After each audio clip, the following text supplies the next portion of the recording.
Hey guys, normally I would have been doing this video tomorrow on a Thursday as I normally upload videos on Thursday, but I decided to do this video today because I have it like fresh on my mind.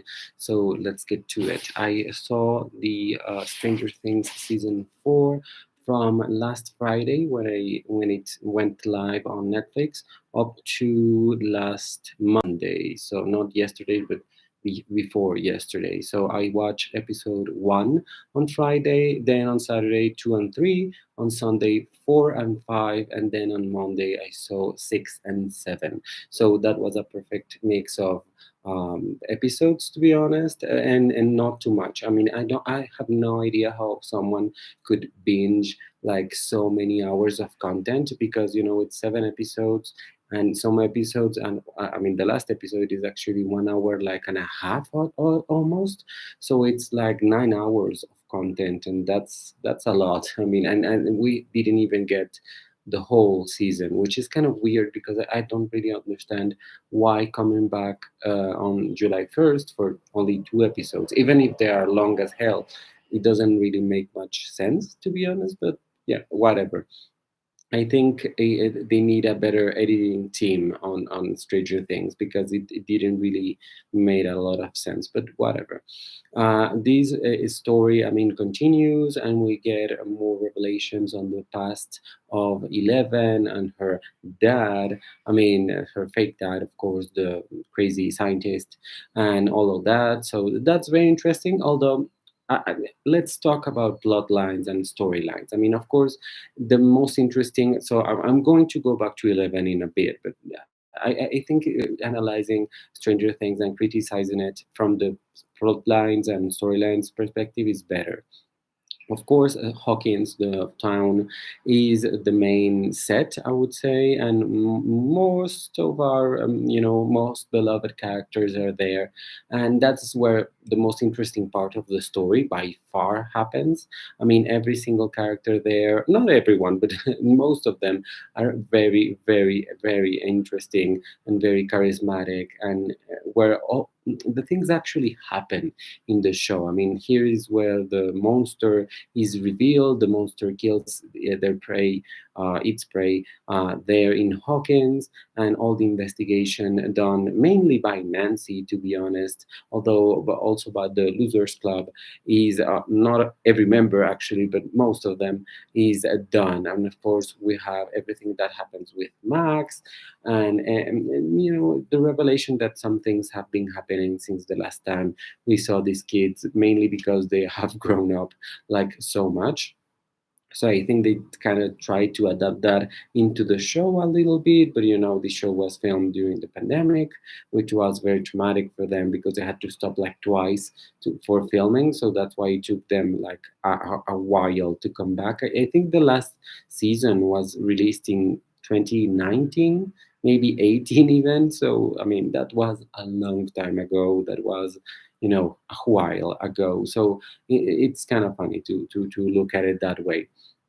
But yeah, I mean, the main thing that happens with these rock kind of looking guy, I forget his name, I think it's Eddie. What happens with Eddie is the most interesting thing, because he's revealed to the monster, and he is blamed for everything that the monster is doing, which of course we know it's not true. And every member remaining of the Losers Club, and Nancy, and Steve try to help him, because they know he didn't do anything. And I think that's the main part of the whole season, and the most interesting by far. Again, the acting there is just amazing. Maya Hawke, Natalia Dyer, Sadie Sink, I mean, Joe Keery. They are all very, very good at the top of their game. They're so entertaining, so attractive as characters. And yeah, I really loved all of that happens in Hawkins, except and all that is concerning like the members of the basketball team, I think it is, that try to like hunt Eddie because they think he killed the boy, the girlfriend of the main, the trainer, not the trainer, but the captain of the team, basically, who's like this Abercrombie blonde, which I mean, yeah, he's really cute and everything, but all that all that part with him, like rallying the town and everything, that seemed to me a little bit far fetched and a little bit too much. Like I don't think a whole town is going to believe what a kid is saying. I mean, maybe some people will, of course, but most of them are going to be like, "This bitch is crazy." Basically, like, okay, like we are facing like a serious mass murder, so your crazy things are not helping in this moment. So that's the only part in the Hawkins storyline that I didn't like.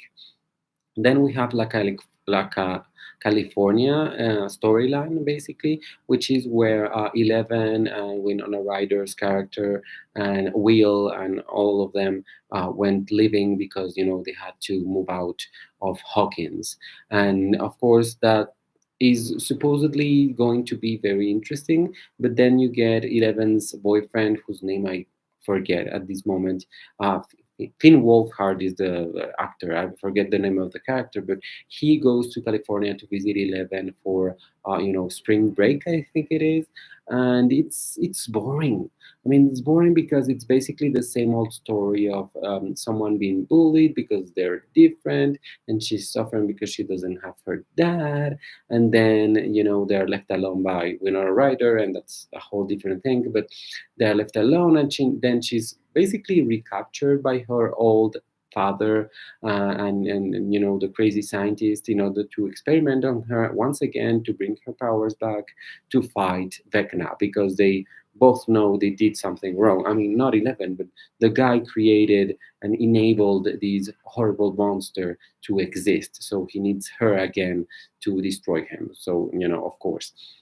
So everything that happens in the lab and the revelation at the end of who this person is and why they are doing what they are doing, it's interesting. It's really good. I think it takes a little bit too long to happen, to be honest. I mean, the parts in the lab drag a little bit and they are very repetitive about 11 being insecure and not wanting to know, and we have visited that with her before, so redoing it again is kind of annoying. It's too much. It's like, just make her learn from her mistakes, because you don't really feel that 11 is learning. She keeps taking 10 steps forward and then 20 steps back. So it's kind of silly. It's exactly why I don't really like the whole bullies storyline with her, with that girl named Angela, because I think that 11 has gone through a lot of shit, and that should have built her into a little bit of more of a confident character. I mean, I understand bullying, I understand that you feel bad when people are like awful to you, but I think that she should have learned from her friends and from her environment, and again from everything she has lived through, that she shouldn't care that much, and she should defend herself with words. And I would have loved to see that 11 instead of the poor helpless 11 again. I mean, we have seen that before. Like, it's too much. However, that's not the poorest storyline in the whole show. I mean, after that, the other kids like follow her through Utah and Nevada because they are trying to look her up, because they think 11 might be in danger. And the military, of course, the military is going to wants to catch her because they think it's her doing all these things with also, I mean, that also doesn't really make a lot of sense because they were there at the end of the other season, and they know that she didn't really do that. It was a monster from another dimension conjured by communists, basically. So that, I mean, it's like it didn't happen. The fact that these military men are just torturing people in order to get to her, I mean, something there doesn't make much sense. And the fact that the her dad, it can remain hidden, also makes no sense at all. But sure, I mean, at one point you just have to say whatever.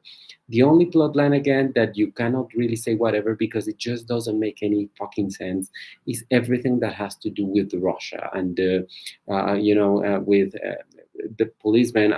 Again, I forget the name of the characters, but Winona Ryder thinks he is alive, so she basically goes to Russia in order to look him up. However, Hopper, that's his name. So we know that he was alive. We knew that from the last season. And then in the first episode, I think it's the first or the second, they do this big reveal that he's alive, and you're like, we know, like we have been here. Just make this go faster. And in the 7 episodes that we have seen, it doesn't go faster. I mean, it's incredibly slow how this is handled, to be honest. I mean, it's kind of incredible that it takes 7 episodes for them to get to Hopper, which is kind of impossible because, as I said, I mean, I live tweeted my comments on the show, and to be honest, it doesn't make any sense. Again, they call the USSR Russia.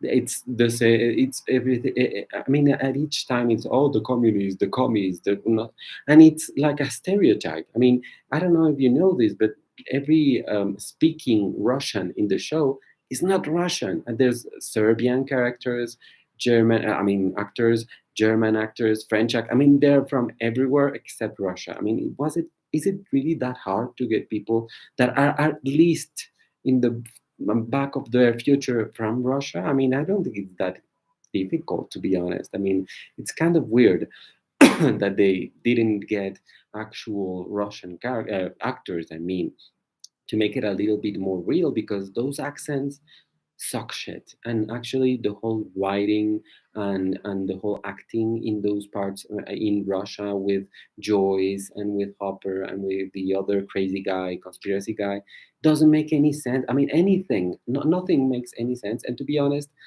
I don't really get why Hopper is still alive. I mean, I think it would have been much better for the characters in general, and for 11 in particular, to have Hopper actually killed in order for her to understand that this is a serious thing, basically, and in order to propel her forward and make her mature, and not have these all, I'm a scary little girl 11. I mean, that's not the 11 we want, or at least it's not the one that interests me in particular. So all of that in Russia was so stupid. I mean, I really didn't really pay that much attention to those scenes. I was like, yeah, they're going to free him. Look, he's free. He's going to do that. He did.